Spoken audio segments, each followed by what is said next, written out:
Knowing who your parents are in this day and age and having a real relationship with them can almost seem out of the norm.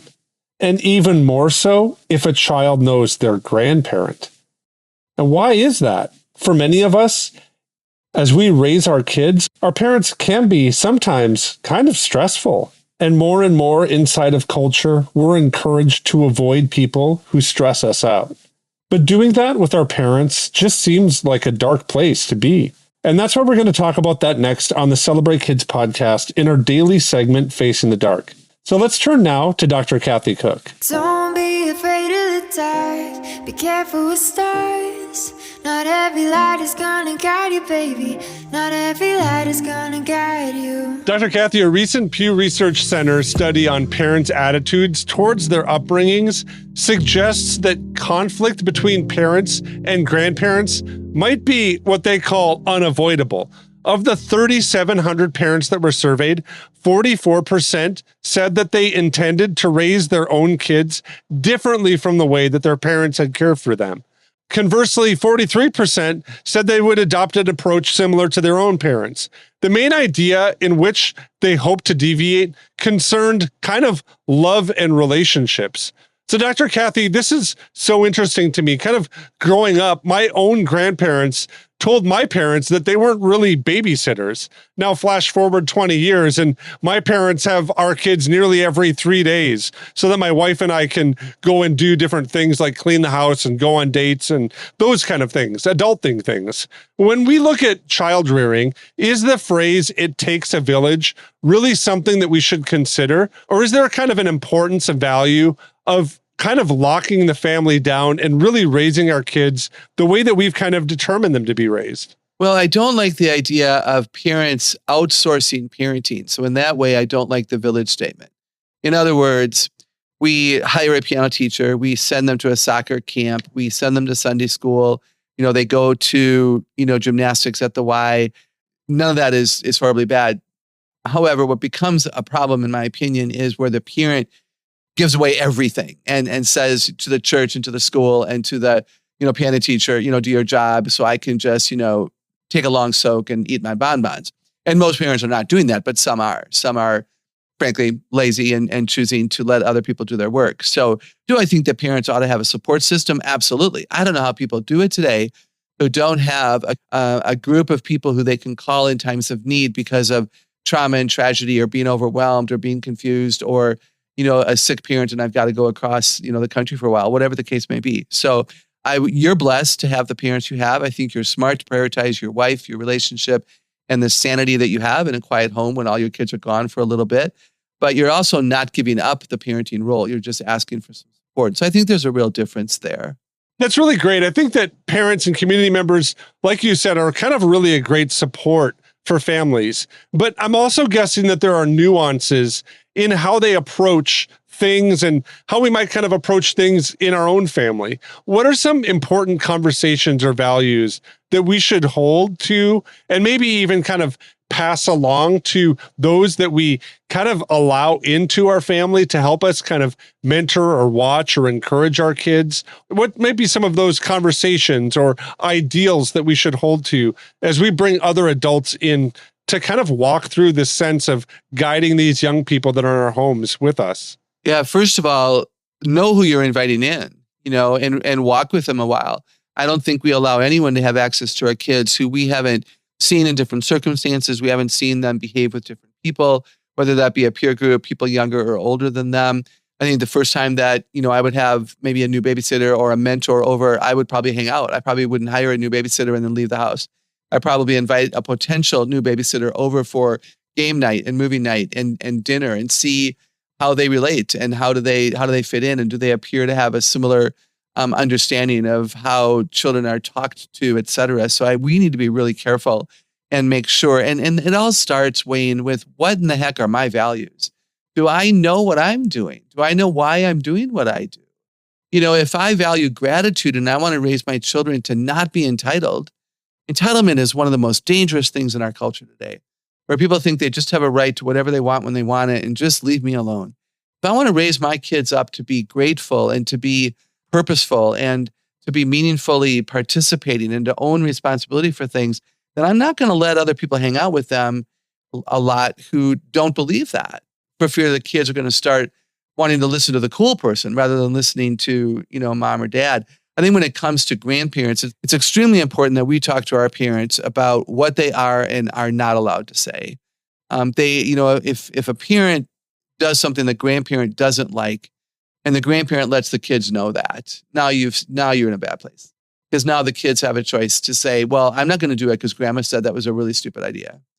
So if grandparents and aunts and uncles and older siblings want to have an invested relationship, they have to figure out what they have a right to talk about. They are not the parents, they are the grandparents. And they have to learn when to keep their mouth shut and how to communicate. And I hear it from both sides of the coin, Wayne. I have so many parents complain to me about their adult children, and I have so many parents complain to me about their parents. And it's just difficult. So when do we talk and when do we keep our mouth shut?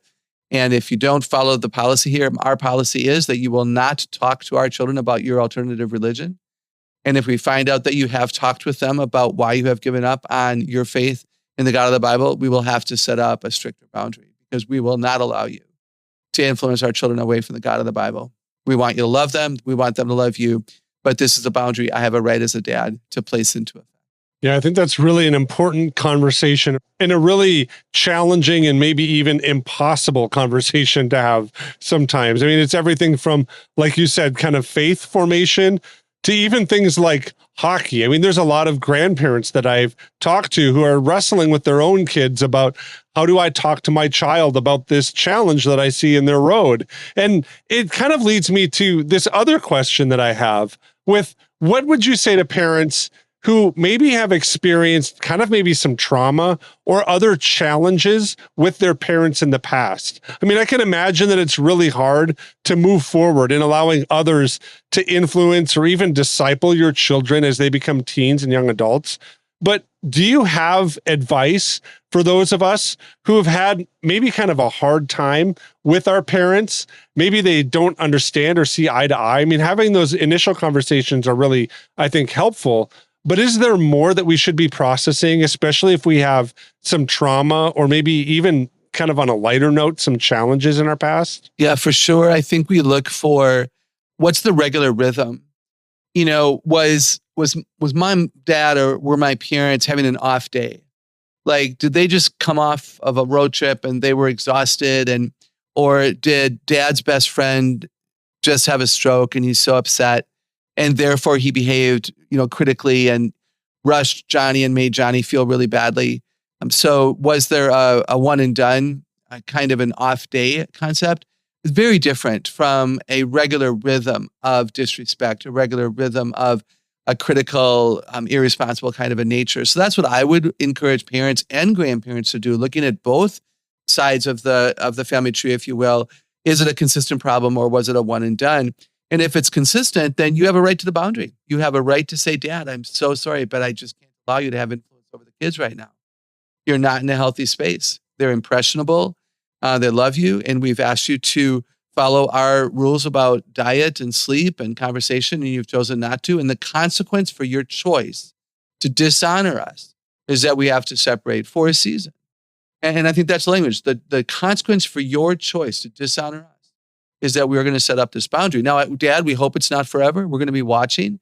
And then what I think we do, Wayne, is when it's appropriate and when we have the emotional energy to do so, we invite our parents out for dinner without the kids, and have you change. And are you suffering enough? Do you want the grandkids back enough that you're willing to believe us? What questions do you have for me that you need answered so that you can respect my policies in my home?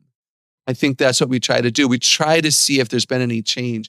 And then we grieve well. I know of so many people in this very situation. And I just would say to you with integrity, grieve well. And I would say with respect, and I hope this comes across right, go find a kid in your church who needs a grandma and be a substitute grandma.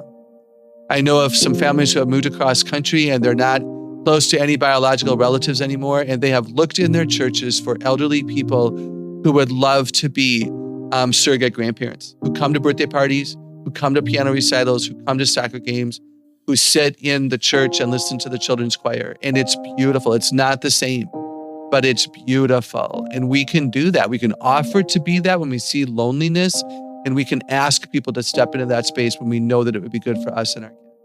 You know, the Bible has a lot to say about parents, and it has a lot to say also about grandparents. One of my favorite passages actually comes out of Proverbs 17, and it's just one verse, verse 6. It says, "Children's children are a crown to the aged, and parents are the pride of their children." You know, for many of us, we might not think that we make our children proud.